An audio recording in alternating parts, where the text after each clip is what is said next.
یہ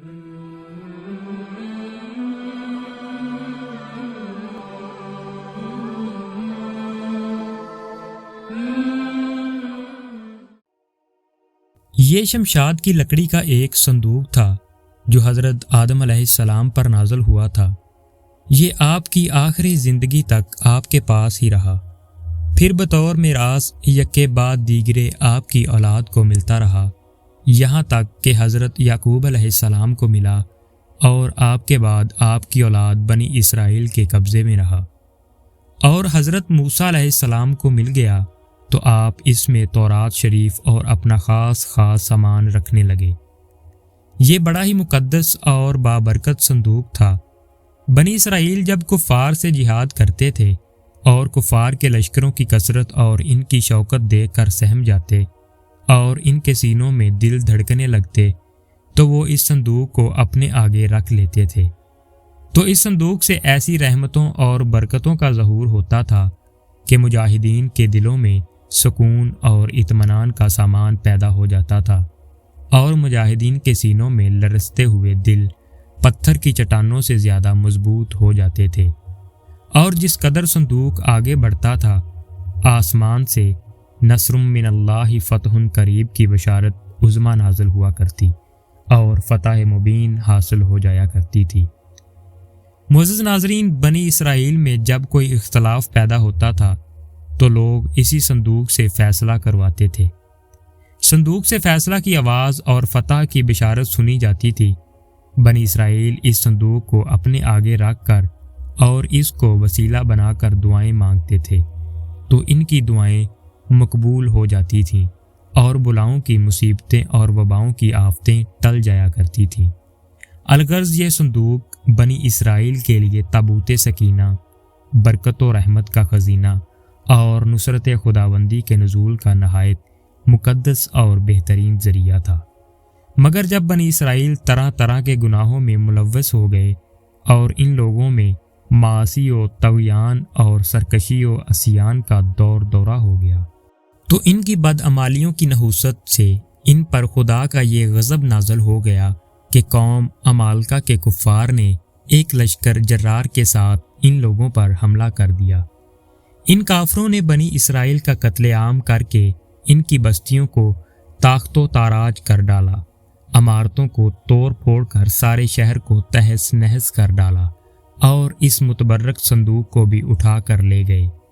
اس مقدس تبرک کو نجاستوں کے کوڑے خانہ میں پھینک دیا، لیکن اس بے ادبی کا قوم عمالقہ پر یہ وبال پڑا کہ یہ لوگ طرح طرح کی بیماریوں اور بلاؤں کے ہجوم میں جھنجھوڑ دیے گئے۔ چنانچہ قوم عمالقہ کے 5 شہر بالکل برباد اور ویران ہو گئے، یہاں تک کہ ان کافروں کو یقین ہو گیا کہ یہ صندوق رحمت کی بے ادبی کا عذاب ہم پر پڑ گیا ہے، تو ان کافروں کی آنکھیں کھل گئیں۔ چنانچہ ان لوگوں نے اس مقدس صندوق کو ایک بیل گاڑی پر لاد کر بیلوں کو بنی اسرائیل کی بستیوں کی طرف ہانک دیا۔ پھر اللہ تعالیٰ نے 4 فرشتوں کو مقرر فرما دیا جو اس مبارک صندوق کو بنی اسرائیل کے نبی حضرت شمیعول علیہ السلام کی خدمت میں لائے۔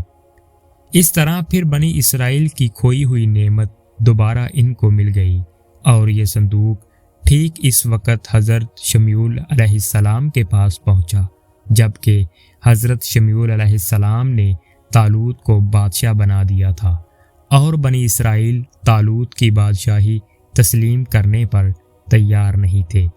معزز سامعین، اور یہی شرط ٹھہری تھی کہ مقدس صندوق آ جائے تو ہم طالوت کی بادشاہی تسلیم کر لیں گے۔ چنانچہ صندوق آ گیا اور بنی اسرائیل طالوت کی بادشاہی پر رضامند ہو گئے۔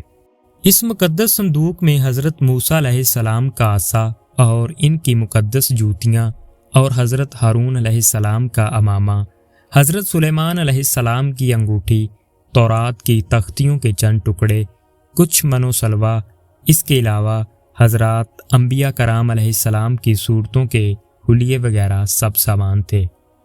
معزز سامعین، قرآن مجید میں خداوند قدوس نے سورۃ بقرہ میں اس مقدس صندوق کا تذکرہ فرماتے ہوئے ارشاد فرمایا، جس کا ترجمہ کچھ یوں ہے: اور ان سے ان کے نبی نے فرمایا، اس کی بادشاہی کی نشانی یہ ہے کہ آئے تمہارے پاس تابوت جس میں تمہارے رب کی طرف سے دلوں کا چین ہے اور کچھ بچی ہوئی چیزیں ہیں، معزز موسیٰ اور معزز ہارون کے ترکہ کی، اٹھاتے لائیں گے اسے فرشتے، بے شک اس میں بڑی نشانی ہے تمہارے لیے اگر ایمان رکھتے ہو۔ بنی اسرائیل کے صندوق کے اس واقعہ سے چند مسائل و فوائد پر روشنی پڑتی ہے جو یاد رکھنے کے قابل ہیں، جن میں نمبر 1 پر یہ ہے کہ معلوم ہوا کہ بزرگوں کے تبرکات کی خداوند قدوس کے دربار میں بڑی عزت و عظمت ہے اور ان کے ذریعہ مخلوق خدا کو بڑے بڑے فیوز و برکات حاصل ہوتے ہیں۔ دیکھ لو، اس صندوق میں حضرت موسیٰ علیہ السلام کی جوتیاں، آپ کا عصا اور حضرت ہارون علیہ السلام کی پگڑی تھی، تو اللہ تعالیٰ کی بارگاہ میں یہ صندوق اس قدر مقبول اور مکرم و معظم ہو گیا کہ فرشتوں نے اس کو اپنے نورانی کندھوں پر اٹھا کر حضرت شموئیل علیہ السلام کی دربار نبوت میں پہنچایا، اور خداوند قدوس نے قرآن مجید میں اس بات کی شہادت دی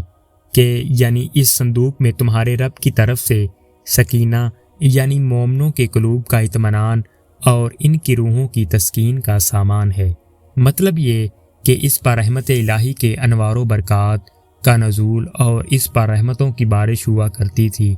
تو معلوم ہوا کہ بزرگوں کے تبرکات جہاں اور جس جگہ بھی ہوں گے ضرور ان پر رحمت خداوندی کا نزول ہوگا، اور اس پر نازل ہونے والی رحمتوں اور برکتوں سے مومنین کو سکون قلب اور اطمینان روح کے فیوز و برکات ملتے رہیں گے۔ معزز سامعین، دوسرے نمبر پر ہے جس صندوق میں اللہ والوں کے لباس و عصا اور جوتیاں ہوں۔ جب اس صندوق پر اطمینان کا، سکینہ اور انوار و برکات کا خزینہ خدا کی طرف سے اترنا قرآن سے ثابت ہے، تو بھلا جس قبر میں ان بزرگوں کا پورا جسم رکھا ہوگا، کیا ان قبروں پر رحمت و برکت اور سکون و اطمینان نہیں اترے گا؟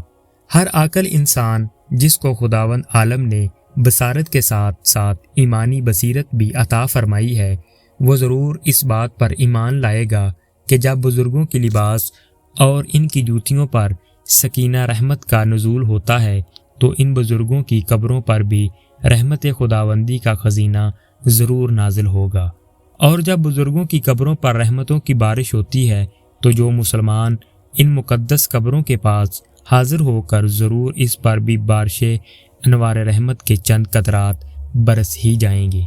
کیونکہ جو موسلادھار بارش میں کھڑا ہوگا ضرور اس کا کپڑا اور بدن بھیگے گا، جو دریا میں غوطہ لگائے گا ضرور اس کا بدن پانی سے تر ہوگا، جو عطر کی دکان پر بیٹھے گا ضرور اس کو خوشبو نصیب ہوگی۔ تو ثابت ہو گیا کہ جو بزرگوں کی قبروں پر حاضری دیں گے ضرور وہ فیوز و برکات کی دولتوں سے مالا مال ہوں گے، اور ضرور ان پر خدا کی رحمتوں کا نزول ہوگا جس سے ان کے مصائب و آلام دور ہوں گے اور دین و دنیا کے فوائد منافع حاصل ہوں گے۔ معزز سامعین، یہ بھی معلوم ہوا کہ جو لوگ بزرگوں کے تبرکات یا ان کی قبروں کی اہانت و بے ادبی کریں گے وہ ضرور قہر و قہار اور غضب جبار میں گرفتار ہوں گے، کیونکہ قوم عمالقہ جنہوں نے اس صندوق کی بے ادبی کی تھی ان پر ایسا قہر الہی کا پہاڑ ٹوٹا کہ وہ بلاؤں کے ہجوم سے بلبلا اٹھے، اور کافر ہوتے ہوئے انہوں نے اس بات کو مان لیا کہ ہم پر بلاؤں اور وباؤں کا حملہ اسی صندوق کی بے ادبی کی وجہ سے ہوا ہے۔ چنانچہ اس لیے ان لوگوں نے اس مقدس صندوق کو بیل گاڑی پر لاد کر بنی اسرائیل کی بستی میں بھیج دیا تاکہ وہ لوگ غضب الہی کی بلاؤں کے پنجہ قہر سے نجات پالیں۔ جب اس صندوق کی برکت سے بنی اسرائیل کو جہاد میں فتح مبین ملتی تھی تو ضرور بزرگوں کی قبروں سے بھی مومنین کی مشکلات دفع ہوں گی اور مرادیں پوری ہوں گی، کیونکہ ظاہر ہے کہ بزرگوں کے لباس سے کہیں زیادہ اثر رحمت بزرگوں کے بدن میں ہوگا۔ معزز سامعین، اس واقعہ سے یہ بھی معلوم ہوا ہے کہ جو قوم سرکشی اور عصیان کے طوفان میں پڑھ کر اللہ اور اس کے رسول